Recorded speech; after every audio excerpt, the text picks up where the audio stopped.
Hi Year 7, Mr. Tapley here for your next lesson of Year 7 Humanities.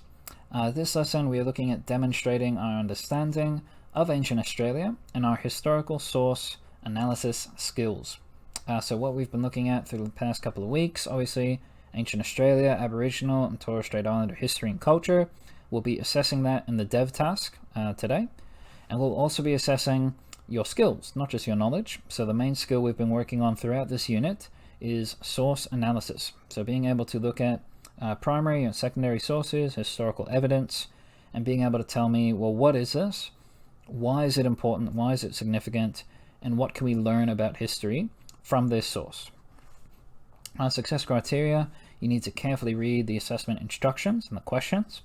You need to know the difference between, a defined question worth 1 mark and an explained question worth 2 marks. You need to effectively manage your time. You need to use your prior knowledge and skills to complete the Ancient Australia dev task. So I'll be going through what the dev is, where it is, how to complete it, when it's due, and a few tips and tricks on how to complete it. So the dev file and instructions can be found in both Google Classroom and Compass. You will have 1 lesson to complete the dev and submit the file to either Google Classroom or Compass. I know some people prefer to work with Microsoft Office, so I've uploaded that type of file to Compass if you prefer to use that file. Otherwise, you can complete the assessment in Google Classroom assignments as a Google Doc. The dev presents you with 2 historical sources related to ancient Australia. So you get 2 sources from history, and then you are asked a series of questions evaluating the meaning and the significance of those sources. So what does this mean? You'd have to interpret the image and the text about ancient Australia, and then you have to tell me what it is and why it's important. Now, similar to economics, where you guys completed your dev task as a practice case study, and then the CAT was a case study, the dev is designed to develop your skills and prepare you for the end of term CAT. The CAT has the same structure as the dev. You get a historical source or 2 about ancient Greece, Rome, China, Australia, and then you have a few analysis questions. So you need to prepare for the CAT by completing the dev to the best of your abilities. I mentioned that you have 1 lesson of class time to complete the dev, and that is true. But since this is the dev and it's kind of the rough draft, the practice one, if you will, I'm giving you guys a bit of extra time to submit the assessment. Really, you should only need 1 lesson's worth of class time, but for those of you who are struggling, who are going a bit slow, or if your internet dies, something like that, you'll see that your dev task due date is actually a bit later than the day that I introduced the CAT to you. I'm not playing favorites. 7F3 had 2 of their lessons wiped out by parent-teacher interviews. They have a double on Thursday, so they haven't had as much time as 74 yet, so their due date's a bit later. So the due date for the dev, 74, yours is Friday, the 14th of August. And then 7F3, yours is the 20th of August, which is next Thursday. Cool. So that's in our class slides. A bit of information about what you're doing today. That's also in Compass lesson plan. As for the actual dev itself, you can see I've got it in Google Classroom, some instructions, history dev, and you can see I've got it in Compass. I should also point out in the assessment instructions, dev should be completed in 1 lesson of class time, and it is not an open book assessment. If you have any questions or concerns, please let me know. I know for the economics CAT, you guys have the option to use your textbook or a cheat sheet or even the class slides to help you complete the CAT. We're not doing that for the history CAT. We're not doing it for the history dev. So if you actually use your textbook for the dev, you're probably just hurting your chances of being able to do the CAT effectively. 1, if you write down work that isn't yours, I'll be able to tell because I've known you guys for 6 months. I know what you sound like when you write. 2, Google Classroom actually has a built-in plagiarism, cheating check.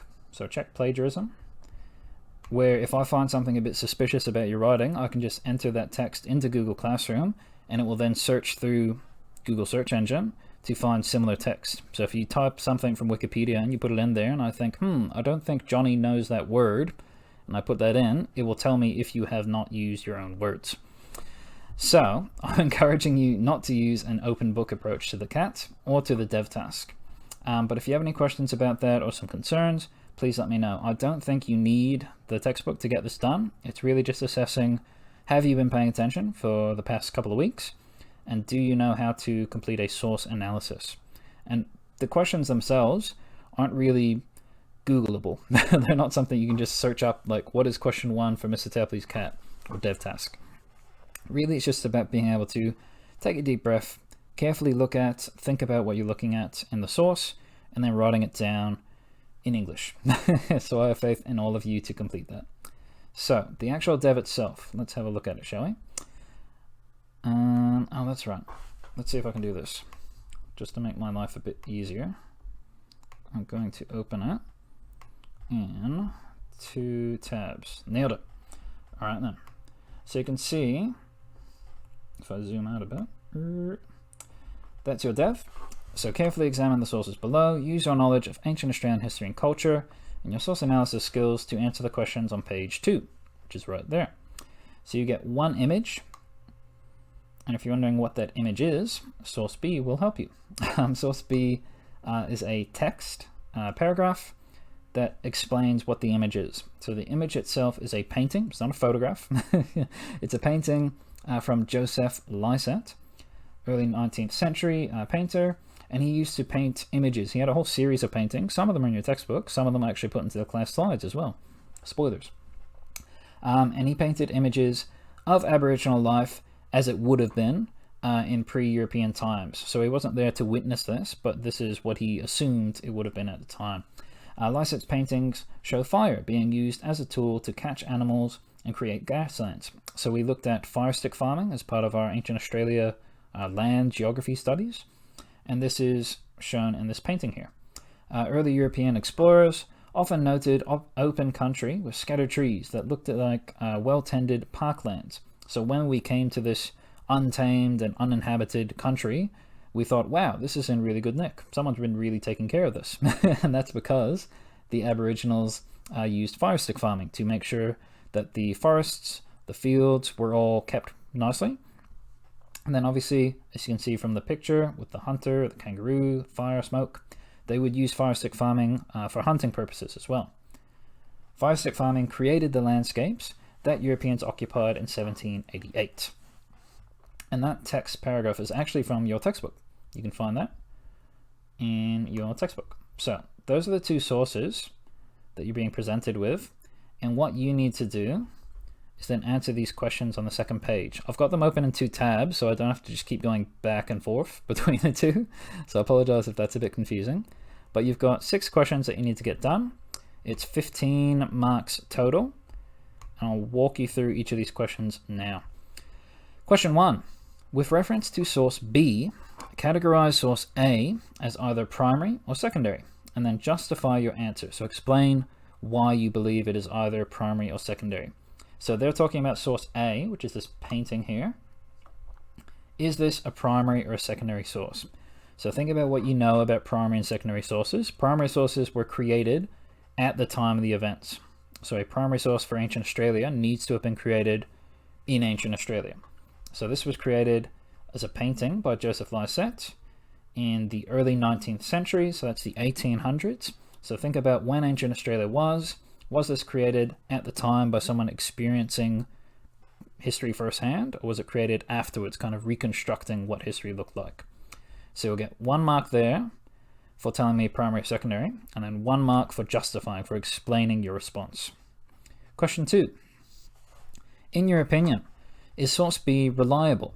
Justify your answer with 2 reasons. So you get 3 marks there. So I'll get 1 mark for giving my opinion, and then I'll get 2 marks, 1 each for each of those reasons about my answer. So source B is the textbook paragraph, which is describing the actual painting itself. And you need to tell me if this information is reliable. So do you think this information, this paragraph from your textbook, is actually accurate? Do you trust the people who make your textbook? Do you think this is an accurate description of the painting and of Aboriginal history and culture from what you know? So give me 2 reasons why this is either reliable, or you think it's not reliable, don't trust it, throw away your textbook, it's worthless. So question 3, Outline how the information in source B helps you to interpret source A. So if I had just given you source A, just the painting there, some of you might know what that is. Some of you would probably look at it and go, what the hell is that? So how does source B help you interpret, help you understand source A? And again, 2 marks there. Outline how the information in source B helps you interpret it. So I'd probably get 1 mark for saying the source B helped me understand picture good, thumbs up, 100% emoji. 2 marks if I'm a bit more detailed than that. Don't use the amount of space I've left you as an indicator of, oh, that's how much I should write. It's about looking at the question, identifying these key words like outline or explain or describe, and then looking at the marks. 2 marks, 3 marks, etc. Question 4. Explain the significance, so the importance, of the smoke shown or depicted in source A. So source A again is our little painting. So with what you know about this painting, about Aboriginal culture and fire stick farming, how they used to hunt, how they used to live and farm, what does this smoke right there actually mean? Pretend you're explaining this to someone who doesn't know anything about ancient Australia, about Aboriginals, how they farmed, hunted, etc. Explain to them why that smoke's important in this picture. What does the smoke actually mean? What does it represent? 2 marks. 1 mark if I tell you, oh, that's what the smoke's for. 2 marks if I explain what it actually means. So you've got smoke here, and there's a bit of smoke hidden over there. So think about what's happening in this picture, what's happening in ancient Australian history. 2 marks. Question 5, almost done. Describe the landscape, to the physical features of the land. So we're looking at the geography, the trees, the hills, the mountains, the fields, the etc. Describe the physical features of the land you see in source A, and outline 2 ways this would have influenced the lives of Indigenous people in ancient Australia. This is a big question, 4 marks, so you want to make sure you spend some time getting this question right. You don't want to treat this question like it's the first question, where you just write like 1 word, primary, secondary. This is a 4-mark question. Treat it as such. Put some respect on it. So I've actually got 2 key words in here. Describe and outline. That's kind of why it's a 4-mark question. It's 2 parts. So part 1, describe the landscape you see in source A. So I'll get 2 marks if I can just describe what's happening in this painting. So I can describe the trees, the fields, the grasslands. Some places there might be trees, some places there might not be. Is it hilly? Is it flat? Etc. So 2 marks for describing the landscape, and here's the important part. Outline 2 ways this would have influenced the lives of Indigenous people in ancient Australia. So how does the land, the environment, impact our lives? Obviously, if I live at the beach, I'm going to go swimming a lot. If ancient Australians lived at the beach or near a lake, their lives, a lot of it would depend on fishing, probably. They wouldn't be hunting kangaroos, they'd be doing a lot of fishing. That's how they get their food. They might sell that food to other tribes, do trade for other things in their life. They might have actually been to war. There might be conflict over the water that they're around. So think about 2 ways this environment, living in this land, doing these things, would impact the Indigenous Australians. Final question. Apart from the landscape, so the environment, apart from the smoke, what are 2 ideas, so 2 things, historians can learn about ancient Australia through source A, so from this painting here. So what are 2 things you can look at that painting and say, oh, well, this tells me that the ancient Australians, the Aboriginals, Torres Strait Islanders, they did this, or they were this. So you want 2 things.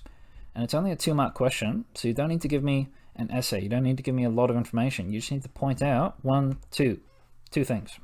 Cool? That's all you need to do for your dev task, guys. Obviously, you need to press submit or turn in. I'm not sure what the student version of this looks like once you finished it. And I have to go back to where I was before now. When I do schedule the assignment, you can see for 74, it does have a due date on it. Same with the file in Compass, I believe, due date. But if you have questions about the dev, about the content, about where to find the files, how to read it, what the due date is, please let me know. Again, if you have a problem, you need to ask a question. You can't just expect the firefighter to show up to your house with the fire. You need to say, there is a fire. You need to tell me there's a problem. But I hope you guys are doing well. I hope you have not too much trouble with this. And if you do, again, let me know. So best of luck, and cheers.